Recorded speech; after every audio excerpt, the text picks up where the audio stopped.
Thank you to DistroKid for sponsoring this video and supporting my channel. Programming drums is a huge part of beat making, and today I want to walk you through the basics of programming modern trap and pop drums in Studio One. Okay, so I'm combining pop and trap in this tutorial because a lot of modern pop now has been borrowing elements from trap, including drum patterns. This tutorial then will be good to help you craft drums that can fit multiple artists such as Post Malone, Lil Nas, Halsey, Logic, and other similar artists. Before we get started, don't forget to download my free production loop kit. This kit contains 5 original loops with stems in all major and minor triad chords and scales in MIDI form. The pack is totally free and you can get it by downloading from the description down below, but without further ado, let's jump right in. Now for this entire video, I'm going to be using a 16th note grid, and I recommend you do the same as all of this is best understood in this way. I'm also going to be using my Beatmaker's macro toolbar here and my production template, both of which I'll make sure to link down below in case you want to pick them up. But okay, let's start off by setting our tempo. Tempo times will vary, but usually they will be above 120, with 140 BPM being a really popular tempo for trap, so I'm going to be using that. So in Studio One, go down to the bottom here to where you see tempo, double click on that number, and then type in the one you want. And there you are. Now, when I program drums, I usually like to start with my snare or clap and my close hi-hats because until you start to get really creative, and unlike the kick and the 808, these two sounds have fundamentally only a few places where they can go. The hi-hat, for example, can be assigned different note values like 1/4, 1/8, 1/16, 1/32, and 1/64. For trap drums, you will most likely end up combining a few of these values, especially when you start to create those hi-hat rolls, but I like to start with 1/8 notes to get a basic pattern going. So let me go ahead and do that in Studio One. I'm gonna open up a new event here for my hi-hats, then I'm gonna go to my macro toolbar, hats, I am using sample 1, and I'm going to do 1/8.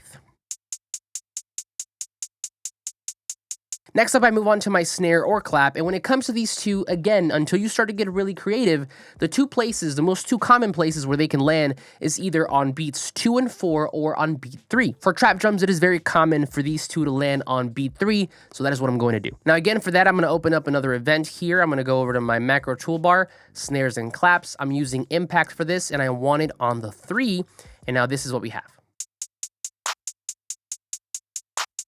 Okay, next up we have the kick, and this is where things start to get fun because a lot of the feel for your beat will come from where you decide to place the kick, and most importantly, the relationship between the kick and your snare or clap. Now, to show you how to get the exact pattern that you want, there are a couple of different things that you first have to understand, and that includes how music is counted and the difference between a downbeat and an upbeat. Now, music can be counted in a bunch of different ways depending on its time signature. A time signature is basically the instructions that tell us how many beats are in a measure and how much each note is worth. There are many different time signatures, but the most popular for trap and pop is one called 4/4, and this basically tells us that there are 4 beats per measure, so the way that you would count music with this time signature would go as follows: 1, 2, 3, 4. Now, when it comes to beats within a measure, there are 2 different types, the downbeat and the upbeat. As I was counting just now, the numbers that you heard me say out loud are the downbeats, but there are also beats in between each downbeat known as the upbeats. The upbeats are usually counted as ands, and so if we were to include them in our counting, it would go something like this: 1 and 2 and 3 and 4 and. If we take a look at the piano roll, you can see that on a 16th note grid, we have all the downbeats marked with a number. The big numbers here represent the start of every measure, while the smaller numbers in between represent the beats within that measure. So again, if we count these downbeats together, it would sound like this: 1, 2, 3, 4, 2, 2, 3, 4. As mentioned before, every beat that is marked by a number, whether big or small, is a downbeat, but if you take a look a little closer here, you'll notice that there are 3 little lines in between each downbeat. Now, if you count forward or backward 2 spaces from any downbeat, this is how you get to your upbeat. So let me take this one here for example. If I count 2 back, 1, 2, this is an upbeat, and if I count upwards to 1, 2, this is also an upbeat. So then together again, you have downbeat, upbeat, downbeat, upbeat, and so on and so forth. I'm going to show you how to use these other 2 little small lines here a little later, but all you have to know for now is that to get a basic kick pattern, you want to place your kicks on either a downbeat or an upbeat. So then what I'm going to do here is I'm going to place my initial kick hits on beat 1 and beat 3. Both of these are downbeats, and these are really good places to start. So let's go ahead and do that. I'm going to switch over to the drum editor here. I like this a little better for programming some quick drums. So I'm going to do on the 1, and on the 3. From here, what I usually do is I listen to my current pattern and I sound out where I want a kick to go. When I sound out a place for my kick, I stop playback and I draw a kick in knowing that it is either going to be on a downbeat or an upbeat in that section. So let's see here. Boom, boom. So here and here somewhere, right? Let's try a downbeat and then an upbeat.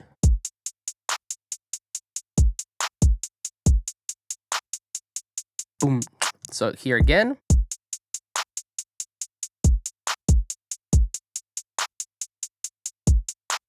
A really good pro tip here is to take a song that you enjoy and like and try to do some active listening to figure out where they have their kicks placed, and then come back to your own pattern and try to place your kicks in similar positions, knowing that they have to go on either an upbeat or a downbeat. Alternatively, you could always just play your kicks in manually using a MIDI keyboard and then just quantize them afterwards. Either way, from here, feel free to move your kicks around to and from different upbeats and downbeats until you have the pattern that you want. So let me go ahead and take a listen one more time to make sure that I have something that I'm really happy with here. Maybe I want like a double kick here, so I'm gonna place one on the upbeat.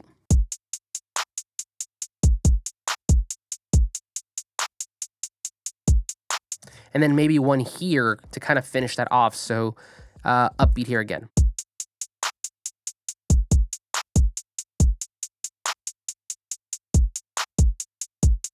That sounds good. Creating the kick pattern that you have in your head might take a few tries, especially if you're new, but it can be made a whole lot easier once you understand that kicks need to be either on the downbeat or on the upbeat. The only other thing that I will say here is try not to cram too many kicks together, because oftentimes it is that space in between the kick and the snare that gives the beat room to breathe and the artist to be able to do what they have to do. All right, next up we have the 808, and this one can confuse a lot of people, but once you understand some basics, it gets a little less daunting. Let me show you. So first things first, select an 808 that you think will fit the beat.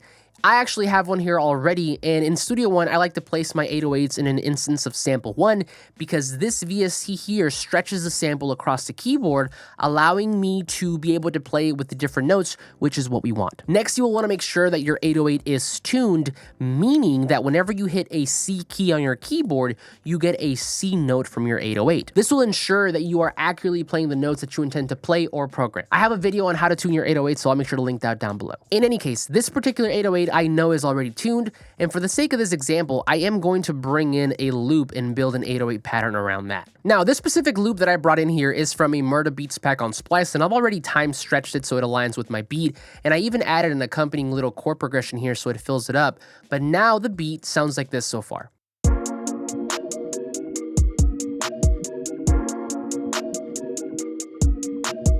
Now, the basic idea with the 808 is that you want to make sure you're playing within the key of the chord progression or the loop that you have going. If your melodic structure is mainly focused on a chord progression, I find that it's easier to just take the root note of the chord that is playing and then have your 808 follow that. So for example, if your chord progression consists of, I don't know, a C, E, and G chord, then you might want to have your 808s programmed to a C, E, and G notes to follow that progression. If your melody is mainly constructed of a melodic loop with shorter repetitive notes, much like I have here, then I find that it's best to program the root note of the loop on beats 1 and 3, and then fill in the gaps according to taste. Let me show you how that works. Now, the first thing I'm going to do is I'm going to find out what key my loop is in. Now, luckily for me, this loop was already labeled, so I know that it is in the key of B flat minor, and thus making my tonic note a B flat. Next, I'm going to go down here to my 808 sample 1 instance. I'm going to open up an event, and I'm going to place my initial hits on beat 1 and 3 because these are the spots where the loop starts and restarts, so I know that a B flat note will fit. So let's go ahead and find that note first. Now on your keyboard, it is going to be the last of the black keys that are grouped in 3, so this one right here. So let's go ahead and place a kick, or a hit rather, here and right over here. Now don't be confused, an A sharp is the same thing as a B flat, so we are on the right track. Next, let's make sure that the duration of the 808s is what we want them to be. Sometimes you might want the 808 to ring all the way through, and then other times you might want it to stop a little early. Now in my case, I want these two 808s to stop whenever the next kick hit begins. Now to do that in Studio One, it's super simple. Go ahead to the top left here and click on this hamburger icon. Once it's open, you're going to see a list of all the tracks that you have active. So what I want to see the ghost notes for my kick, so I'm going to click on that, and there we have it. From here, I'm simply going to take my 808s and I'm going to elongate them to stop at the start of the next kick hit So let me do one more here. There we go. And now this is what that sounds like.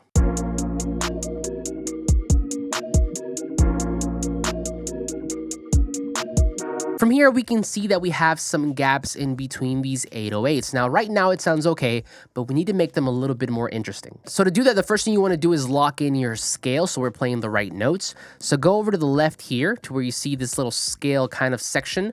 We're going to select our scale. So for me, that is going to be A sharp or B flat, and then natural minor, and then go ahead and hit this little kind of checkbox here to make sure you lock it in. Now, at this point, feel free to experiment placing notes in the gaps here until you have something that you like. Not every note will sound good, but you can at least be sure that you're playing within the scale. So let me see what I can come up with here. Okay, so a very popular technique in trap is to have the 808 jump an octave up or an octave down. So let me see here. Let me take a listen and see what we can do.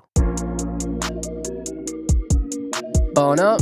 So let's go ahead and place a kick here, duplicate that, and then send this up an octave. So let's see how that sounds.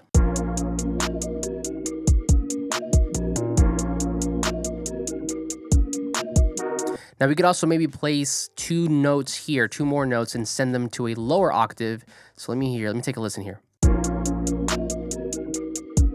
Bum, bum. Now, I know I want the notes to be here somewhere, and my guess, based on just feeling, is it's probably going to be on the upbeat. So right here, right? And then we're going to duplicate this. Let's take a listen. Yep, let's go ahead and select them now and then just bring them down an octave. So now the whole thing sounds like this.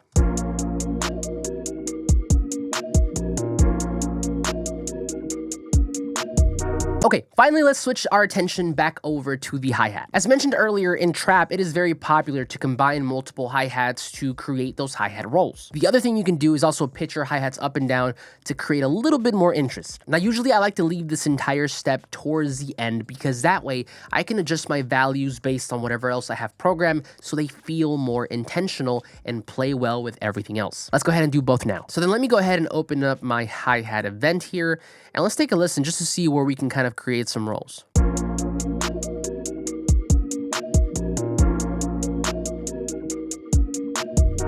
Now, the first one that I want to do immediately is create some rolls right over here. That way it kind of builds up into that next clap. So to do that, I think I want to do some 30-second rolls. So that's the next denomination down from this. It basically just doubles it. So 30-second on my grid, I'm going to do that. Then select the note and go over to edit and then split at grid. So now we have this.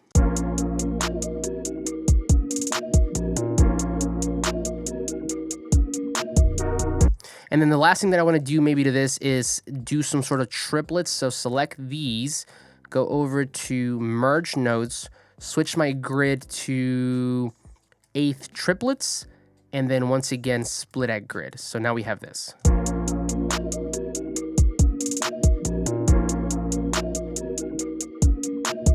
Now, the last thing that I want to do here is maybe pitch some of these hi-hats to create a little bit more interest. Now, because we're already locked into my scale, this is going to make it really easy. All I got to do is basically just drag them up. So I'm going to do maybe that. Let's see how that sounds.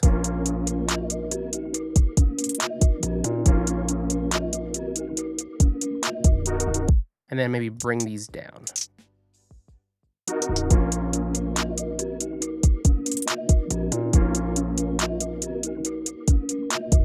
But all right, one last final look here. These are the drums and the 808 by themselves. And if we bring everything back in, the whole beat.